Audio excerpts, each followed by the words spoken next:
Hello and welcome to this Regulatory Transparency Project webinar.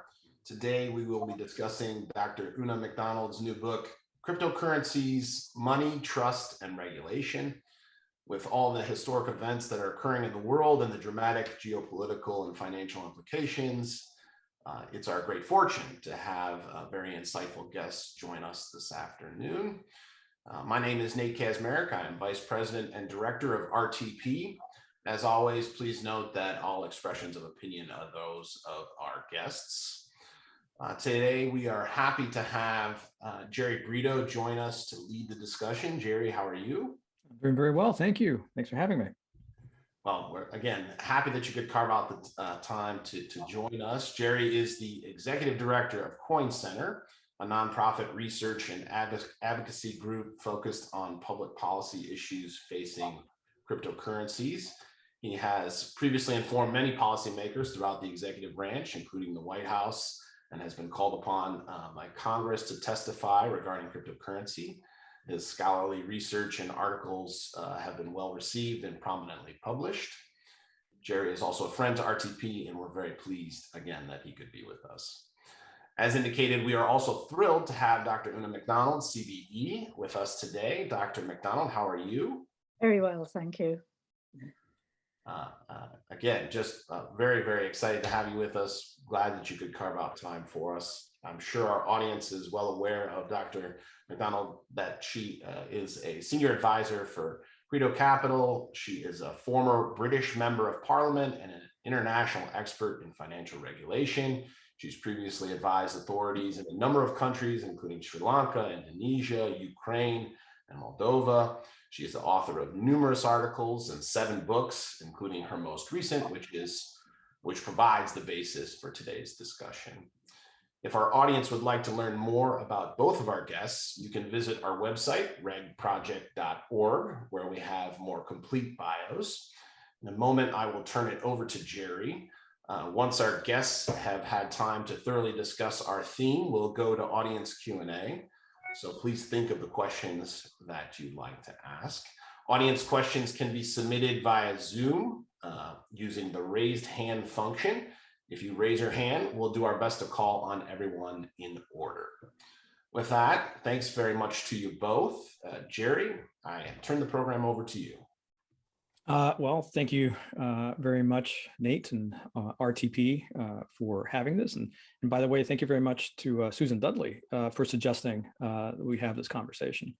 As you said, Nate, we're here to discuss Dr. McDonald's new book, Cryptocurrencies, Money, Trust, and Regulation.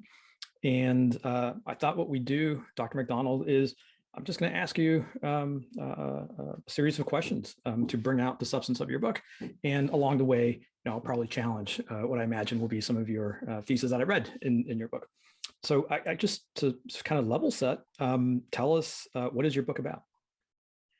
It starts, of course, with 2008, with the introduction of Bitcoin, understandably, perhaps in the middle of the financial crisis, when typically in America, I think more so than in other countries, distrust of the central bank and distrust of financial institutions at a high level, though I guess that the latter affected everybody during the financial crisis.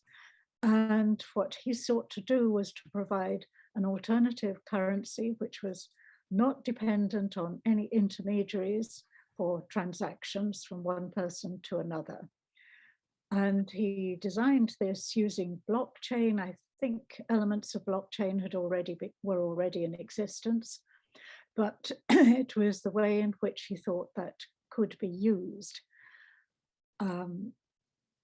And what interested me was that the word honest kept occurring, despite his attempts to make this a purely automatic transfer, which not requiring any human intermediaries, who of course are either honest or not honest, or honest sometimes, not honest at other times. But that word kept cropping up again. And so you have to try to understand why he thought that could only be used with reference to a node but a node is a computer, and then the computer has to be programmed by someone. So to me, it did not actually ultimately remove human intervention, however hard he tried. And then you have to go on to consider, what is money? Bitcoin failed as a currency, despite its being legal tender in El Salvador. Very funny business, that. And so then people were worried particularly about extreme volatility of Bitcoin intraday and from day to day.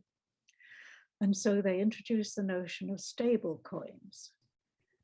Stable coins are maybe linked to gold or platinum, or they may be based on an algorithm designed to alter the supply so that the reference to a fiat currency could be retained. And sometimes, and most importantly, I think, of the stable coins are the ones that are directly one-to-one exchange, usually with the dollar, but also with the yen and euro in particular. And then, of course, there are lots of questions arise about particularly trying to turn that into a global stable currency, which we know was Zuckerberg's attempt. And I think it would be interesting to discuss further why that one failed, and then stable coins in general. So I think it's better for me now. Yeah. To you, because I've given quite a detailed introduction. So I'm sure there are questions that you want to ask me. Sure. So your book, it covers cryptocurrencies first, then stablecoins, and then towards the end also central bank digital currency, or CBDC. And you are critical of cryptocurrency and stablecoin and CBDC, I would say. So let me just say one quick thing about the honest. The use of the word honest in the Bitcoin white paper by Satoshi Nakamoto, which I totally picked up, was a driving issue for you. I don't think Satoshi Nakamoto ever claimed to or intended to take out human intervention from the system. By definition, he was a human who created it, and the miners and the nodes were going to be operated by humans, and that was perfectly, I think, evident to him. I think his use of the word honest is the whole point of I think what he did want to remove, or at the very least minimize, was trust, the necessity to trust, and to trust the honesty of actors in the system. And the way that he sought to do that was by, rather than having to employ trust, one could employ mathematic verification of somebody's claim. And so that's what I think he meant by the word honest, right? He was trying to say, some people might want to cheat, and we can verify whether they're trying to do that or they are indeed providing the real, attesting to some fact that you can verify mathematically. Actually, I quibble with the term mathematically. Okay. Because it's often presented as solving a complex mathematical problem in various descriptions of this work. Yeah. That's where I think, in the UK, I'd call it a fruit machine. I think I mean a slot machine. Yeah. And basically, you have to keep banging away until you find the right combination of numbers.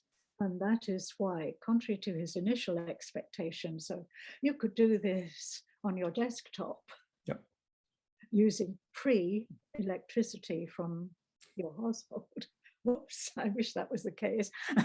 But of course, as you know, the computers have become more and more and more powerful, and the miners and the machines became more and more concentrated, at least until China has disposed of Bitcoin and the possibility of mining Bitcoin. I mean, the possibility still exists, but they don't want to use so much fossil fuel energy on on the very powerful computers. That that I think is only a cover reason. Frankly, I think it's because the Chinese government wants to eliminate anything that could transfer money from one person to another, except through their CBDC. So that's the issue with Bitcoin.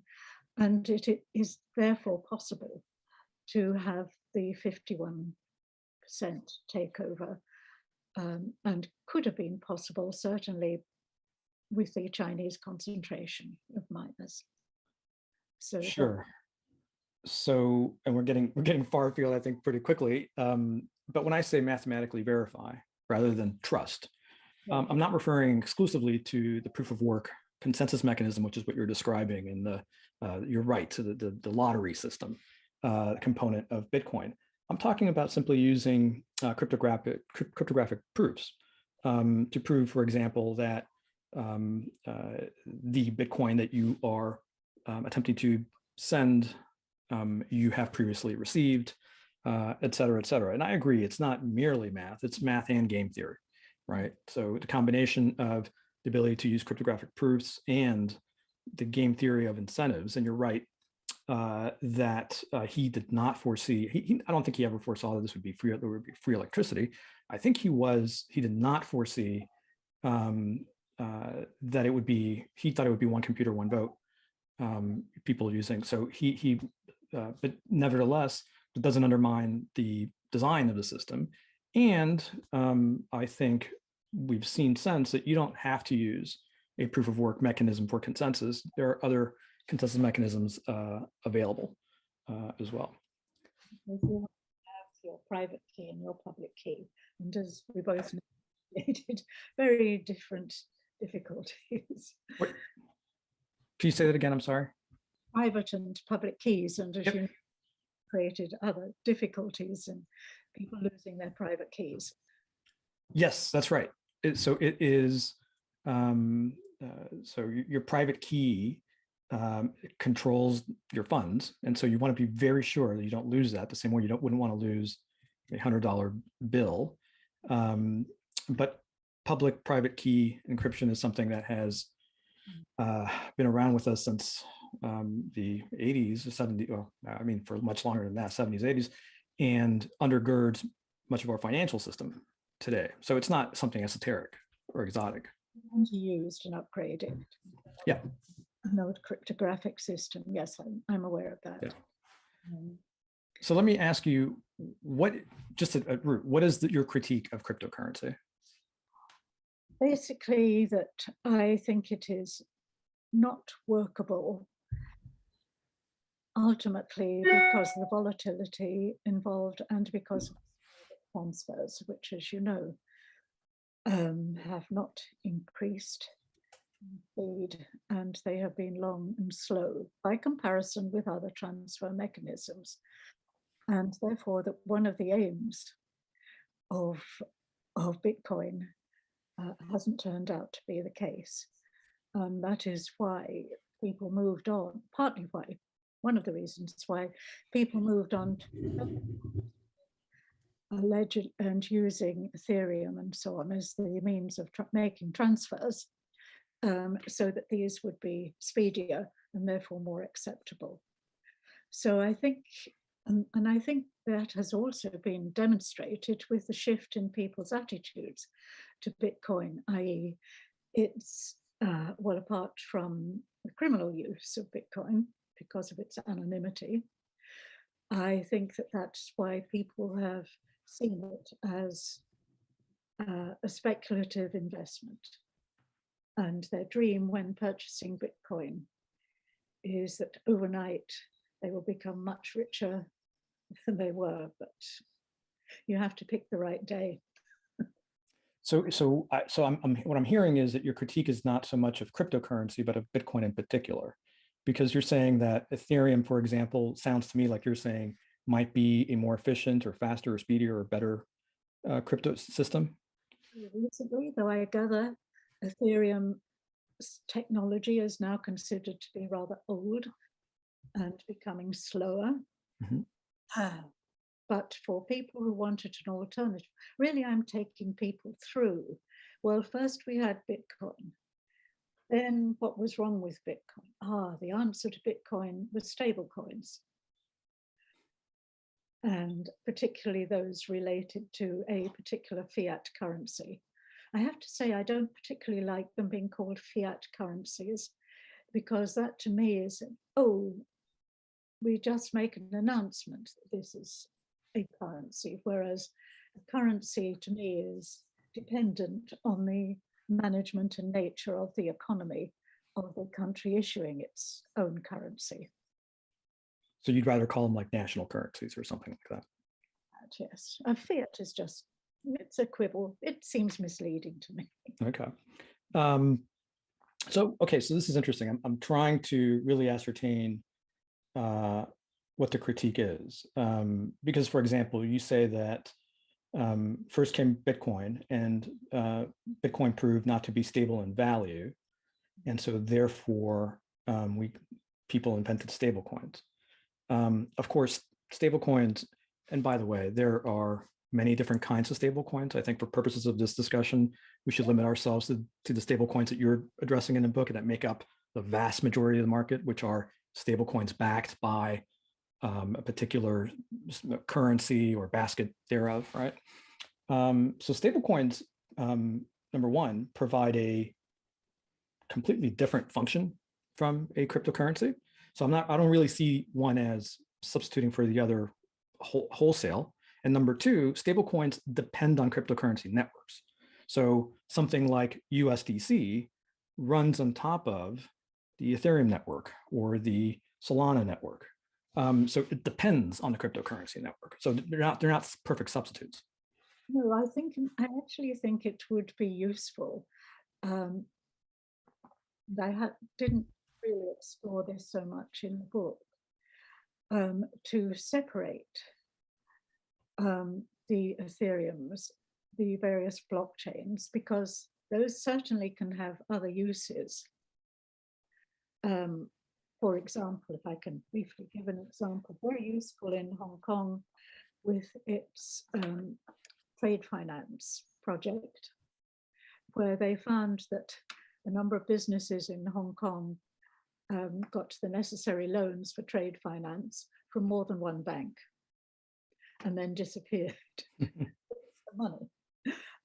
So blockchain became very useful for being able to identify straight away which company had borrowed from which bank. And once you knew that, other banks in the group who involved themselves in the project did not offer trade finance for that particular trade, as Bank A had already done it, so banks B, C, D, and E would not have responded. So I'd like to do that because I think it's quite important to separate. And so did they do that on the Ethereum network? Yes. Okay. Separate those out from the use that's typically made of them with the particular stable coins. And that's why central banks and others, and particularly for a wholesale market, are in fact looking at those networks for their speed and efficiency. So that's interesting. Yeah. So again, so your critique seems to be not of cryptocurrency writ whole, but of Bitcoin in particular, and maybe of Bitcoin because it does not manage to maintain stable value. And then, of course, I do move on to criticisms about the ways in which stable coins, and here I am referring very specifically to stable coins that are dependent on a particular fiat currency. Wait, you just said fiat, Dr. McDonald.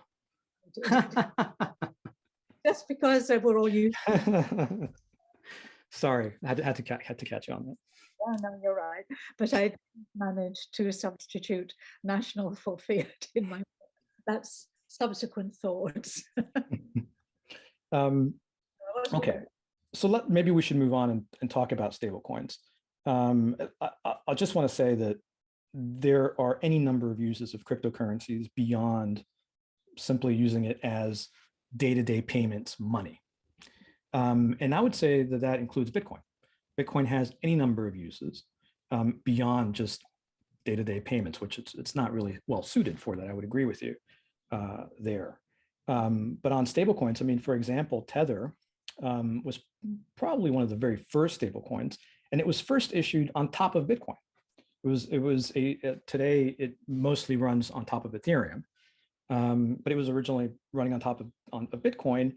And indeed, you have a lot of development work, especially led most recently by Block, formerly known as Square, to develop sort of the kind of advances that you see on Ethereum on the Bitcoin network. But going to stablecoins, what is your critique of stablecoins? Right, it's a good thing that you mentioned Tether, as Tether to suggest that it is one-to-one with the dollar. First of all, I have to say, I really have two questions to which answers have been given in the past, and the answers involve financial inclusion. No. And there are other ways of ensuring financial inclusion.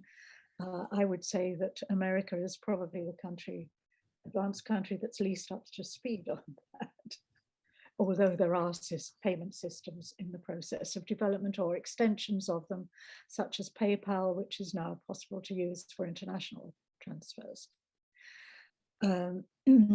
So financial inclusion, I just mentioned briefly that the UK has done very well by making banks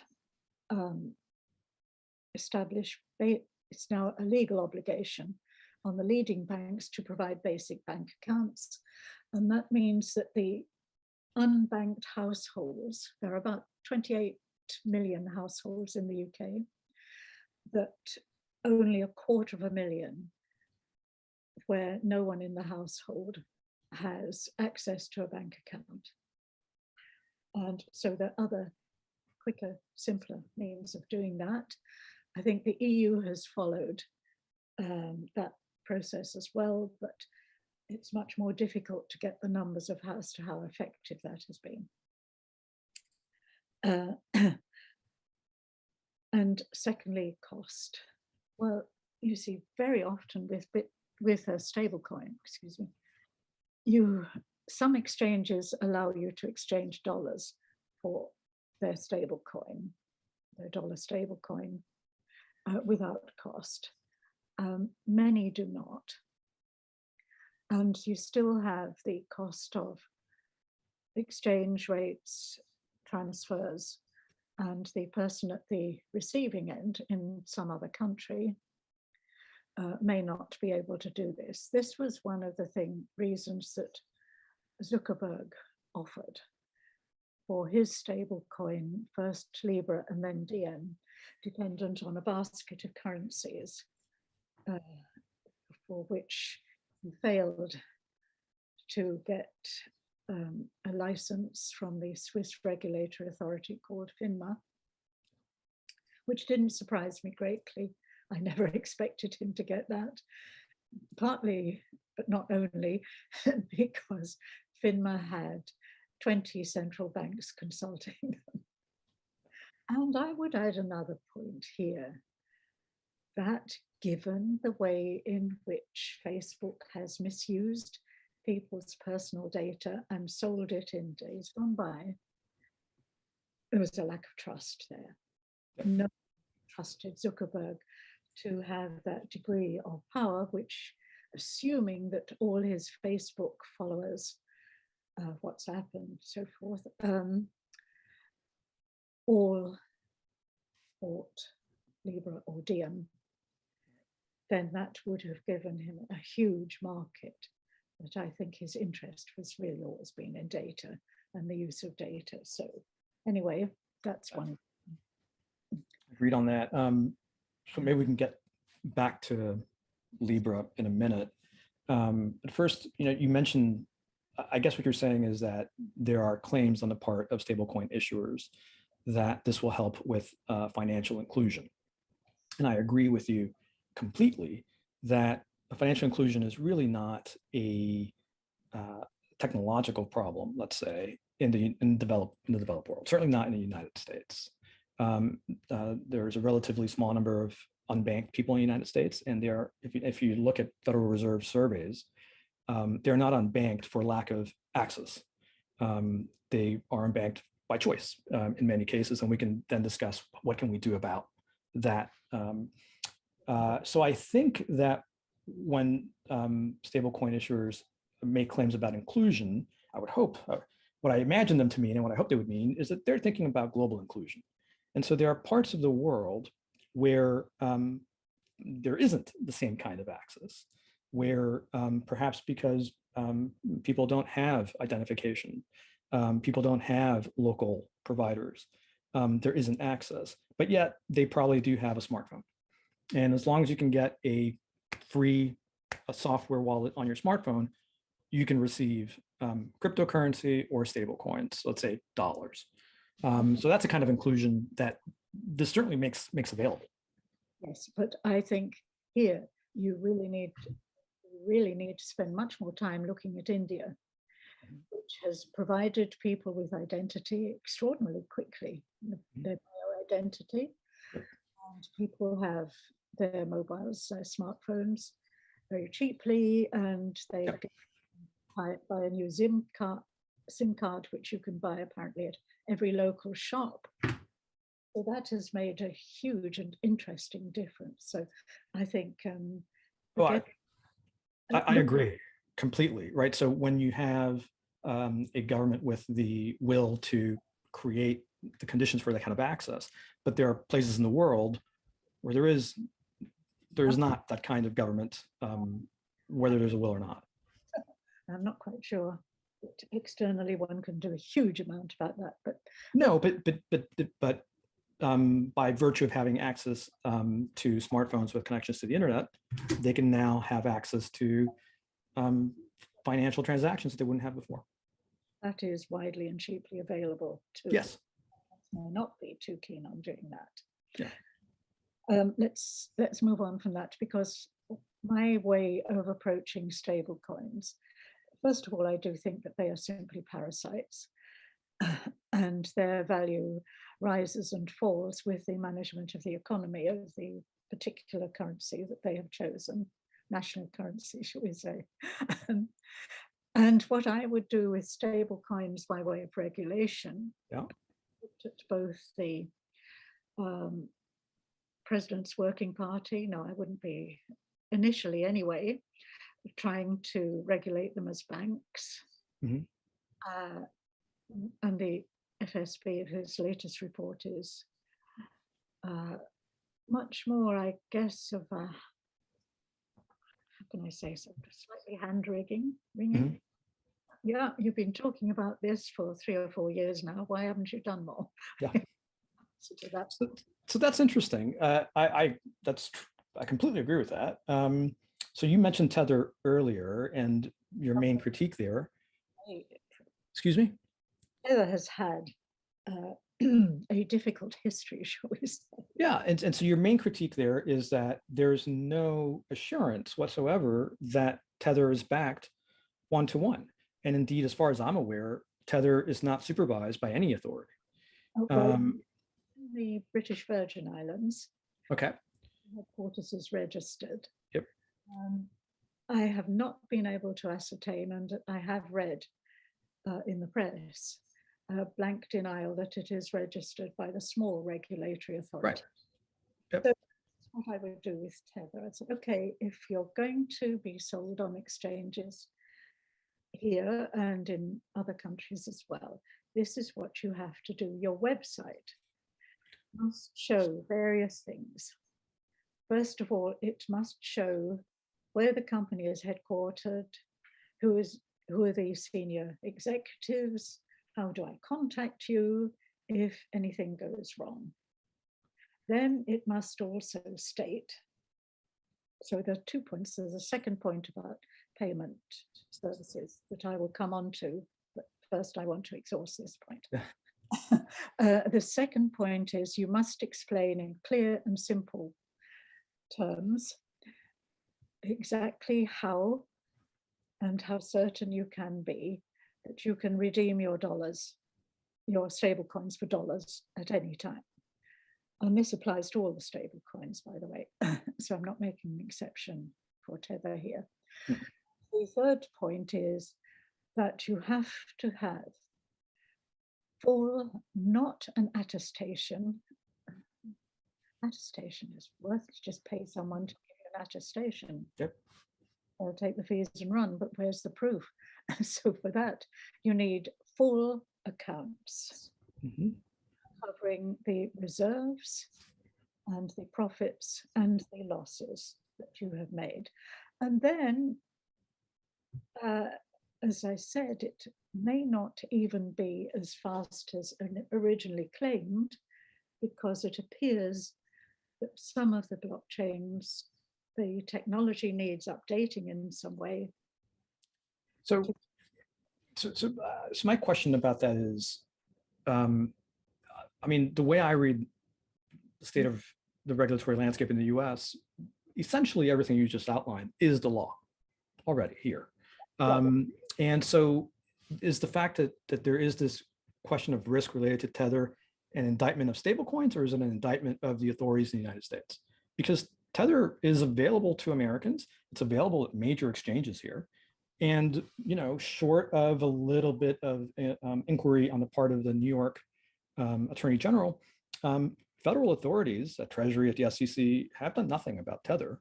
Exactly. So is that really an indictment of stablecoins, or is that, because I then look at something like USDC, which is the second largest stablecoin after Tether. Tether's like $70 billion in assets. USDC is like 50, something like that. And USDC provides everything that you've just described and is licensed in all the states in which it does businesses, et cetera. So there's a distinction there, right? Yes, there's a distinction there. My only concern, I think, with that particular one is finance is part of their operation. Of USDC? Yes, I think so. Okay. Anyway, that's my problem. Yes, why not apply it? And I think if all of that was made clear, and let me say that I don't think Tether is in a hurry to provide any such transparency. It hasn't so far. It's only got as far as attestations. And that applies to some of the others as well, I've no doubt. So I say, if you really think that the stable coin is going to do anything for you, and you know exactly what you're doing, well, maybe go ahead. The only serious anxiety, I think, on the part of the FSB is the possibility of another global stable coin, which is what Circle wants to introduce. So maybe you can help clarify, because I'd only ever heard of stablecoins, and then there's this term global stablecoin. And so I'm wondering about these distinctions. And maybe, for example, you could draw a distinction between, what's the difference between a stablecoin and PayPal? PayPal is only a payment service. And but essentially, you deposit $1 with PayPal. They issue you essentially a PayPal dollar in your account, and they invest that dollar that you gave them into assets that are allowed under money transmission statutes, and then they keep the interest. And at any moment, you or your counterparties can trade that PayPal dollar for a bank dollar back. USDC, to me, seems like it's doing exactly the same thing. So what's the difference? I think my question ultimately for a stable coin is, what is the point? Why should I buy a stable coin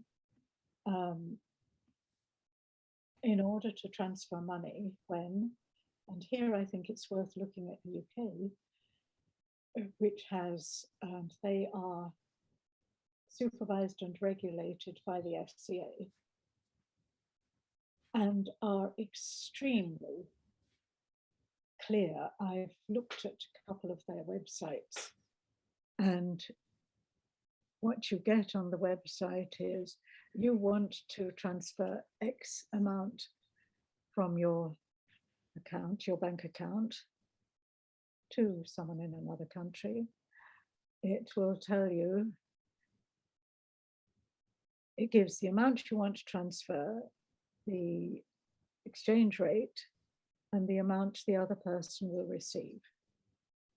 And it's as clear as day and extremely simple and extremely quick. And I think there's no need for the invention of some other coin above that, except very simple international transfers of that kind. I'm aware of people who use these regularly in the UK to transfer money to India or money to France, and there you are, all done. So to me is, why am I exchanging my dollars for this coin, which of course doesn't exist? Well, it exists as much as a dollar in your PayPal account exists. Yeah, I know. Yeah. So what I'm hearing is we've kind of shifted from a critique of the risk of stablecoins, maybe establishing that it's kind of a similar risk to PayPal, and we've moved to a, why should I use this? So what's the use case? So maybe they're not risky, or they're as risky as PayPal, and more of a question of, well, why do I want to use this? And so to that, I think what a stablecoin issuer would say is, if you use PayPal, you can only pay other people who use PayPal. And if you use something like USDC, you can pay anybody with internet access who is willing to download a free Ethereum wallet. And that kind of interoperability, has potential. Whether it takes off or not, I have no idea, but I think that would be the answer. Even so, I think you have to pay at certain points. Not on all exchanges you pay to buy a stable coin, so why would you do that? When you can just put the money you just transfer the money from your bank to, I think the UK systems are excellent actually, into transfer, what's called TransferWise, it's now just called. Yeah, these are competing systems. And so let's let the market decide, yeah. But I think Tether in particular is in a difficult position because it's and that's why I would want to make Tether and other stable coins come clean. Yeah, no disagreement there. So you mentioned Libra. What was the significance of Libra? I think well, the significance of it was it never actually got off the ground. I think the significance of it was mainly to central banks. And I think it very much was one of the major triggers for central banks looking at CBDC. And I just want to say very quickly, thinking about the way in which central banks, well, I have a lot of criticisms of central, but to make it using CBDC. But let me just take one topical one. If you want to eliminate cash, just think about what you heard on the news today. Mm-hmm. People in Ukraine are grabbing as much cash as they can for the ATMs because it is quite possible that none of these systems will be working because of the intention to wreck them through cyber attacks. And so I think if we want to think, I just wanted to make that point, because Sweden very much looks at the decline, or central bank governor does, looks at the decline of cash and thinks that that in and of itself is a good reason to have CBDC. I said, think about it again. Yeah. Always necessary. And of course, there were signs, many indications that during the pandemic that people began hoarding cash as well, because of their fears of the effects of the pandemic. Yeah, no, agreed there. maybe quickly before we run out of time and we move over to questions from the audience, let's talk about CBDC, which you just mentioned. So I think we're probably going to be mostly agreed on CBDC. The US already has digital dollars. Do we need the government to create a CBDC? Oh, I don't think so. And of course, it carries risk with it. And there are two risks, depending partly on the setup that is ultimately in place, or too easily. And we need to look at why China has done it, which is, I shouldn't assume that that could just apply to China. But China is doing it because it gives the central bank access to everybody's individual accounts and what they spend on what. And could, from that point of view, be used as a much more effective way of monetary policy. When questioned on this in the UK in a select committee hearing, the chairman raised this issue, chairman of the select committee raised this issue with the governor of the Bank of England, who of course said, well, no, we wouldn't want to use it for that. To which the chairman replied, maybe not you, but maybe later. Right. And that's very important. And then secondly, there is the effect on commercial banks. Mm-hmm. And we would squeeze commercial banks out of existence. And I think that's extremely dangerous, although people may not like the system in which the commercial banks create money. But on the other hand, the activities of the commercial banks, not only in creating money, but in lending, and in lending creatively, and with a true knowledge of what they were doing. I really don't think that there are occasions in which I would like to have been trying to get a mortgage from some bureaucrat at the central bank, or however, whatever way they was proposed to deal with such issues. So I think central bank digital currency, no. Yeah. So I agree with you, but that actually leads me to think that I can imagine a world where it's not just China that adopts a completely surveilled, controlled central bank digital currency.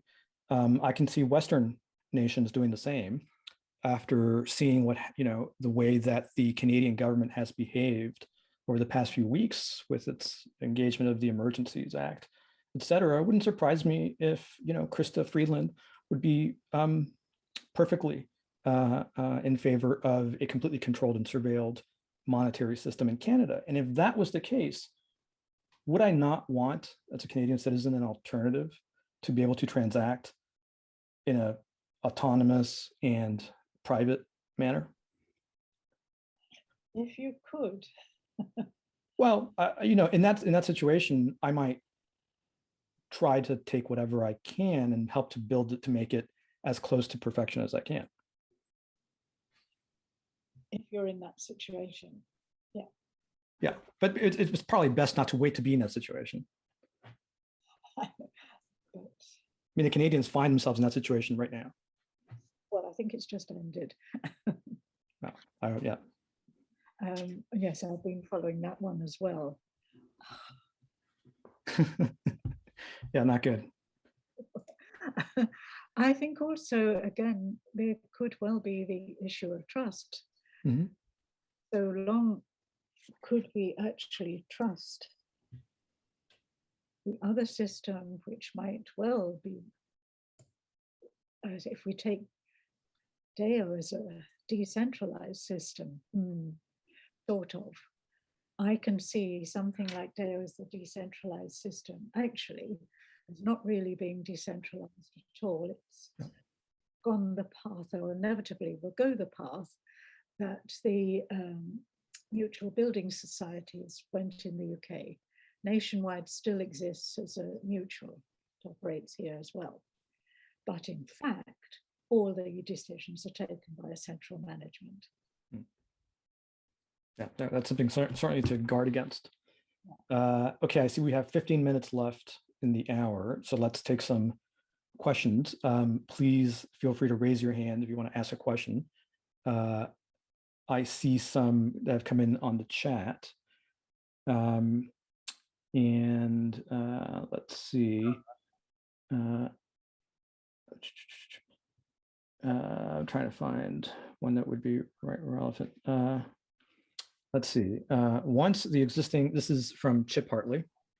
Once the existing central banking cartels develop their own centralized surveillance blockchain-based currencies, do you expect they will use their captured regulatory agencies to crush independent crypto competitors that can evade those panopticon control structures? It's a pretty loaded question, but I'll let you answer it. And please raise your hands if you want to ask questions. I think it'd be much better if you just came on and quickly asked your question.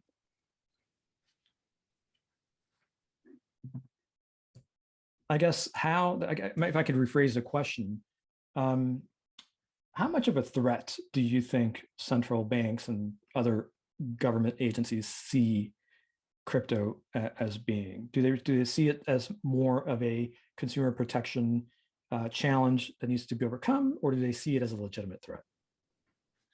I think actually with Diem, they saw it as a threat. And I said that was to a large extent because they could see the enormous number of potential participants that Zuckerberg would have, and also because of the lack of trust in Zuckerberg. You have to actually believe that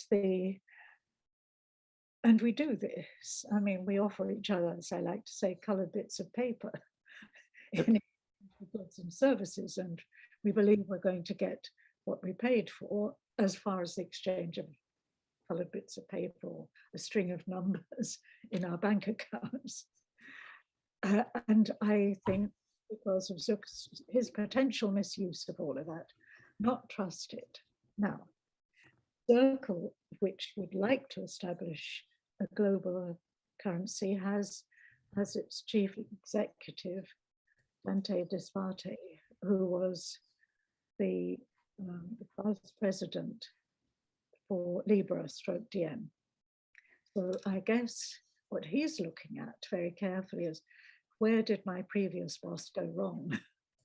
And can I achieve a global currency, a global alternative currency, but much more carefully? Yeah.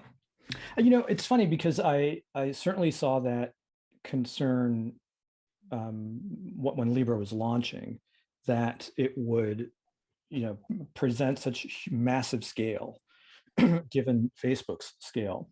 But this was typically said by people who also saw no point to stablecoins and did not understand why anybody would use it. So it's kind of like a mismatch. If you think this thing is useless, there shouldn't be any demand for it, then why would you be afraid that it's going to have billions of people using it? And also, to be honest, I never, and even if you thought there was value to stablecoins, I mean, Facebook has had digital payments. They've had Facebook points and Facebook dollars forever, and they've had no take up. And then lastly, I would ask you, you just said in the book, you say that this was Facebook's coin, that this was Mark Zuckerberg's plan, et cetera. But of course, understanding that would be a criticism of them, what they did was to not make it theirs. They initiated the idea, but they created a association, the Libra Association, composed of a couple dozen firms, and they were aiming to have 100, including Visa and Spotify and Uber. I'm sorry, I think you might be, I can't hear you. Visa and others dropped out pretty quickly. Yes, absolutely, after they saw the political backlash. But I guess, so, I mean, what Facebook and Zuckerberg, I think, tried to do in order to address that very concern that they could foresee critics having, that they had a deficit of trust. In order to mitigate that, what they did was to say, hey, we're going to make ourselves but one vote in an association of many other independent companies, like Visa's independent, PayPal's independent, they were all members. We're going to make ourselves one vote in this association. Do you think that that was all a facade and all these other companies were going along with whatever Facebook and Zuckerberg wanted? I think a number of companies thought that this might really happen, and so they'd better join and examine competition. And then, as you rightly say, when they saw the political backlash, and I think looked much more closely at the way in which the Libra Association would run and what powers it would have and how it would establish the reserves. And I looked at one or two of the members and I wasn't convinced that they had the necessary skills and experience of banking to understand what they were doing. So I think that the whole thing, having, as it were, alerted central banks to such a possibility, saw it off, basically. I think the relationship with FINMA helped to see it off. Yeah, no, I agree with that. So there's a question from Jeffrey Wood. He asks, or he says, I believe I've heard financial regulators say that it's actually easier to trace transactions involving crypto, even allegedly anonymous blockchains like Bitcoin, and I would quickly say Bitcoin is the furthest thing from anonymous, than traditional currency, paper, specie, or even checks, especially if they get a cooperating intermediary. The Silk Road itself is quite a cautionary tale. To either Mr. Brito or Dr. McDonald agree on or disagree with this assessment?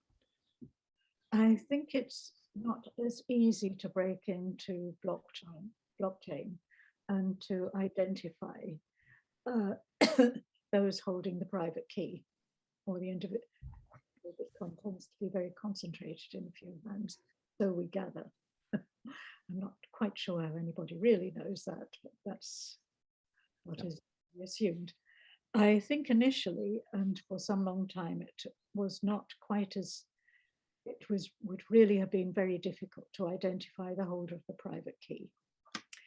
I think I think as time went on, but regulatory experts have found it possible but time consuming to identify the owner of the private keys. And as we have seen, what I've read about the current case as described in the New York Times, what it seemed to me there was that this couple were really rather careless in other bank accounts transfers that they made. And if, of course, you can be identified through the dark web, as I understand it, and you can get your IP address, then you can identify the holder of the private key. And that has been done in some cases, but I think it's moved from being impossible to much more difficult, time consuming and expensive because of the people you have to hire to do it. Yeah. So to answer Jeffrey, I would say that you're generally correct. I've talked to several law enforcement officers, federal law enforcement officers, who tell me how much more they prefer working on cryptocurrency cases where they have access to the blockchain in which every transaction is recorded, and it's a permanent record that criminals leave behind of their transactions, and it's actually quite easily and inexpensive to trace all the transactions. The trick is tying a real-world identity to the records on the blockchain. And this actually presents the same problem that we have with the legacy financial system. So it used to be the case that law enforcement would have a suspect, and the suspect would have a bank account, and they would know who the suspect was, but not know what the suspect's transactions were. And so they would have to go get a warrant or a subpoena to go to the bank and say, hey, here's our suspect. What are this person's transactions. Today, what they have is the inverse. They have all the transactions, right? They can go to a dark web market, see all of the drug sales, see all the transactions, but they don't know who it is. So what they can do now is take the transactions and go to a cryptocurrency exchange and say, who is the person associated with these? And using a blockchain forensic software, it's actually not that difficult to identify which addresses are associated with which exchanges, so they can go and see. And of course, this is why we want to have good regulation for exchanges. So those are going to be subject to Bank Secrecy Act regulation, et cetera. Let's see. Question from Gary? Yeah. I think we have an audience member, Jessica Kong, who's raised her hand. Okay, great.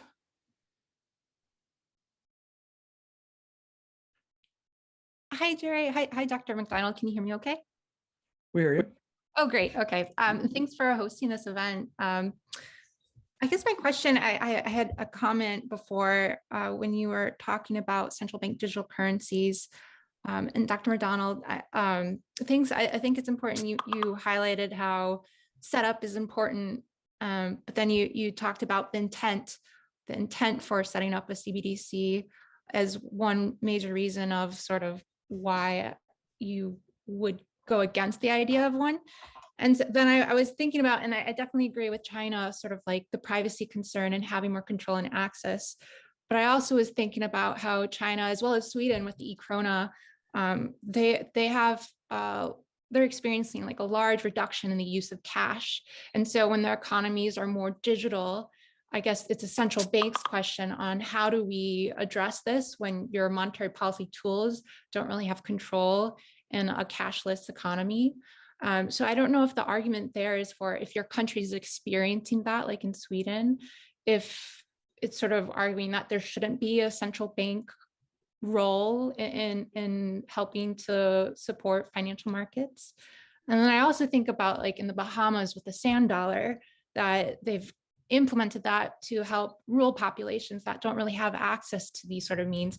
And while there's definitely like private organizations that you show, like M-Pesa in Kenya has been tremendously successful to help alleviate poverty. And so we see that private industry can help be the solution. But then is that to say that the central bank should rely on the private industry for those sort of cases? Well, as indeed the central bank relies on commercial banks as an essential part of the economy. If you give all of that totally to a central bank, then I'm not suggesting that this would be immediately misused, but there are always circumstances in which the temptation would be there for elected officials and for the governor of the central bank so to use it. And that, I think, is the danger. It's very interesting that, that given the level of distrust in America of a central bank, which is higher than in other countries, other advanced countries, that anyone here should contemplate the notion of the Federal Reserve issuing a CBDC. You can't, it's very difficult to prevent the central bank from having clear access to the transactions that are taking place. This is done in, as it were, bulk form at the moment, but not which individual is spending what on what. And I do think that that's a real danger. And by the way, even in Sweden, where the introduction of CBDC is subject to a parliamentary commission, which doesn't report till November this year. And yes, there has been considerable decline of cash. There are strong arguments from public representing particularly sections of the population, such as elderly people, are against the total digitalization of their currency, which is interesting. And remember the example I just gave you of the Ukraine. There are times when you want cash and only cash will do because the systems break down, not accidentally, but they are being destroyed, as they will be in Ukraine. All right. Well, I think that is all the time we have. Dr. McDonald, thank you so much for having this conversation, and I'll turn it back to Nate. Yes, I wish we had more time. This has been, I think, as advertised, an excellent conversation, and we are certainly grateful to Jerry and Oonagh for the benefit of their expertise today. Again, Dr. McDonald's new book is Cryptocurrencies, Money, Trust, and Regulation. To learn more about it, you can visit the link we've provided for you in the description of today's program. We welcome audience feedback by email at rtp@regproject.org. Thank you all. Have a great one.